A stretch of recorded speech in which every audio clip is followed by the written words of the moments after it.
एक समय की बात है। एक जंगल में एक मजेदार कहानी घटित हुई। इस जंगल में विविध प्रकार के जानवर रहते थे, जैसे कि हाथी, बंदर, शेर, चींटी और अन्य कई। लेकिन इस कहानी का हीरो एक अजीबोगरीब जानवर था, एक जादूगर जानवर। एक दिन एक छोटा सा सर्कस गाड़ी उस जंगल के पास आ गई। जादूगर जानवर, जिसे लोग सिर्फ मैजिक कहते थे, उस गाड़ी में बंद था। वह बहुत ही खुश था, क्योंकि उसका सपना हमेशा से सर्कस में अपने जादू को दिखाने का था। मैजिक ने सर्कस में जाने के लिए तैयारियां की और उसका परीक्षण शुरू हो गया। उसने अपना हर जादू सीखा, जिसे वह जंगल के जानवरों के सामने प्रदर्शित करेगा। पहला प्रदर्शन दिन का आ गया। सभी लोग सर्कस में आ गए थे। मैजिक का प्रदर्शन शुरू हो गया। उसने हवा में उड़ जाने का जादू किया, पानी को आग में बदल दिया और अन्य कई अद्भुत जादू की। क्या लोग उसकी प्रदर्शन से चौंक रह गए। फिर एक दिन एक अमीर राजा उस सर्कस का दौरा करने आया। राजा का बेटा बहुत खुश हुआ और मैजिक के प्रदर्शन को देखने के लिए बहुत उत्साहित हुआ। लेकिन राजा ने मैजिक को जंगल में बाहर किया और अपने शहर में ले जाने का फैसला किया। मैजिक ने अपनी बेटी से कहा, हमें इसे स्वीकार करना होगा, हम अब एक नए शहर में रहेंगे। उन्होंने राजा के शहर में रहने का निर्णय लिया।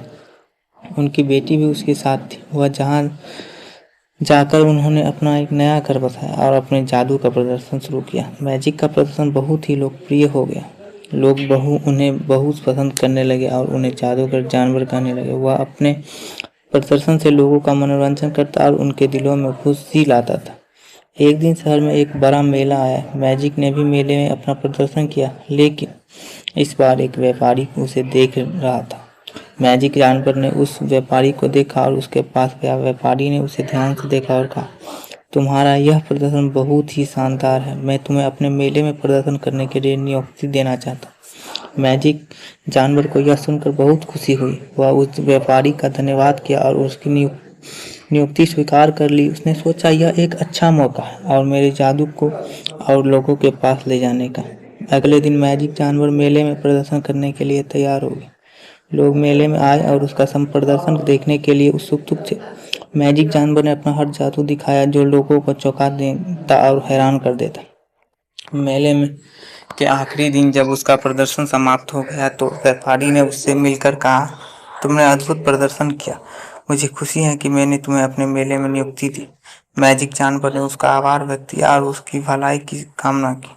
फिर वह उस जंगल की ओर लौट आया जहाँ उसकी बेटी और अन्य जानवर इंतजार कर रहे थे। जंगल में वापस आकर मैजिक जानवर ने अपनी कहानी सुनाई और बताया कि कैसे उसने उन्हें नए शहर में ले जाने का निर्णय लिया था। उन्होंने जंगल में अपने परिवार के साथ रहकर खुशियाँ और संतुष्टि का अनुभव किया। इस तरह मैजिक जानवर ने अपने जीवन की एक नई यात्रा शुरू की और उसने अपने जादू का प्रयोग करके लोगों को हंसी और खुशी दी। वह दिखाया कि जीवन को हर क्षण में अद्भुत बनाने के लिए आपके पास कोई भी क्षमता हो सकती है। जंगल के जादूगर जानवर ने अपनी कहानी को खत्म किया और अपनी बेटी के साथ खुशी से जीने लगा।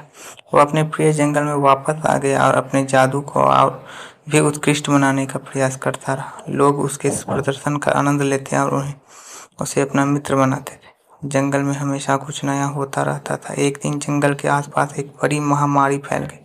इससे जंगल के जानवरों में बड़ा हलचल मच गया। सभी जानवर डरे हुए थे, क्योंकि यह महामारी बहुत ही खतरनाक थी। मैजिक जानवर ने इस समस्या का सामना किया और सोचा, मेरे पास जादू है, मैं इस महामारी को दूर कर सकता हूँ।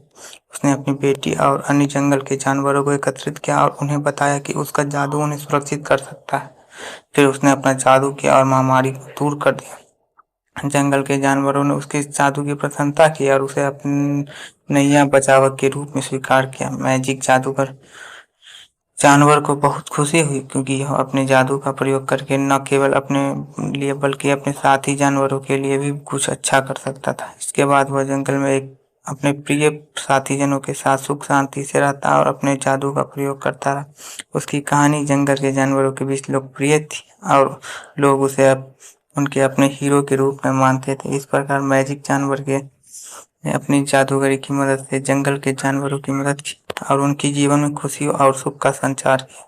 वह एक सच्चे हीरो की तरह उभरा और उसकी कहानी जंगल के हर कोने में गूंज उठी।